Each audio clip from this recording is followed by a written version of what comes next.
ప్రత్యక్ష హోదాకి పోరాటం చేస్తా అన్నవాడు ఈరోజు పాపం ప్రతిపక్ష హోదాని అడుక్కునే స్థాయికి దిగజారిపోయావు నువ్వు జగన్ రెడ్డి.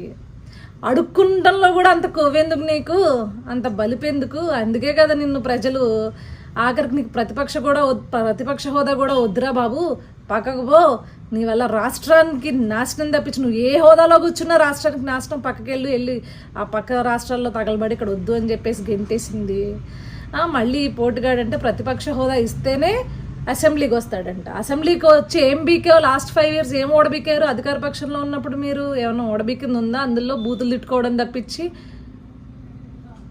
మళ్ళీ మీ దండుపాల్యం బ్యాచ్ అంతా వచ్చి రాజ్యాంగబద్ధంగా విలువలు ఇలాంటి పెద్ద పెద్ద మాటలు మాట్లాడొద్దండి, జనాలు చొప్పు తీసుకుని కొడతారు.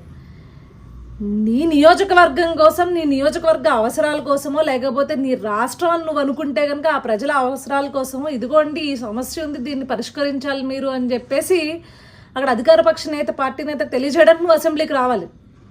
అంతేగాని అసెంబ్లీ సెషన్స్ అసలు స్టార్ట్ అవ్వకముందే, డిస్కషన్ స్టార్ట్ అవ్వకముందే వెనుజూపు వెనక్కి పారిపోతుంటే నువ్వేం మోగోడు స్వామి, నాకు అర్థం కాదు. మళ్ళీ రాయలసీమలో పుట్టాను పులి అని చెప్పేసి ఎలివేషన్స్ వేసుకుంటావేంటి? నీ నియోజకవర్గ ప్రజల అవసరాల కోసం నువ్వు వచ్చి మాట్లాడాలి. వాళ్ళందరూ ఓట్లేసినందుకు ఏదో పెద్ద నేను ఓడబిక్కేను రాష్ట్ర ముఖ్యమంత్రిగా అని చెప్పేసి ఒక 11 సీట్లు తెచ్చుకున్నా కాబట్టి ఆ 11 సీట్లలో ఉండే ఆ 11 నియోజకవర్గాల్లో ఉన్న ప్రజల అవసరాల కోసం మాట్లాడాలి. లేదు అంటే నువ్వు రాష్ట్రానికి పెద్ద రిప్రజెంటేటివ్ అని ఫీల్ అవుతూ ఉంటావు కదా. నీకు నిజంగా రాష్ట్ర ప్రజల మీద కన్సర్న్ ఉంటే కనుక రాష్ట్ర ప్రజల కోసం వచ్చి నువ్వు దమ్ముంటే నీకు ఒక్కడికి సీట్ ఇచ్చినా వచ్చి నువ్వు ఒక్కడి నీ ప్లేస్లో నుంచుని ఇది అని చెప్పేసి నీకు నిజంగా ప్రజల కన్సర్న్ ఉంటే మాట్లాడాలి. ప్రజల మీద కన్సర్న్ ఉంటే అబ్బే ముందే మనకి హోదాలు కావాలి, ప్రోటోకాల్స్ కావాలి, ఇవన్నీ కావాలి మనకు అనమాట. అవి ఉంటేనే మనం వస్తాం. లేకపోతే రాష్ట్ర ప్రజలు ఏమైపోతే నీకెందుకు, నీ నియోజకవర్గంలో ఉన్న ప్రజలు ఏమైపోతే నీకెందుకు? ఈ పదవులు లేకపోతే ఈ ప్రోటోకాల్స్ అనుభవించడానికని నీకు ఓట్లేసింది కాదు కదా. రాష్ట్ర ప్రజల కోసం లేకపోతే రాష్ట్ర ప్రజల తరపున ఏదైనా గొంతు వినిపిస్తావేమో అని చెప్పేసి నేను నమ్మి నీకు ఇంత అని చెప్పేసి ఓట్లేశారు.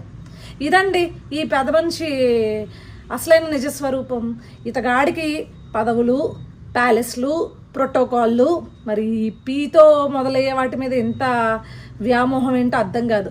ఇలాంటి ఉండి దర్పాలు, అధికార దర్పాన్ని ప్రదర్శించడానికి మాత్రమే సీఎంలు అవడం కోసమో లేకపోతే అధికారం కోసమో వెంపర్లాడతాడు తప్పించి ఎప్పుడూ కూడా ప్రజల పక్షాన అయితే నిలబడిన పరిస్థితి లేదు. అది మనకు కనిపిస్తూనే ఉంది.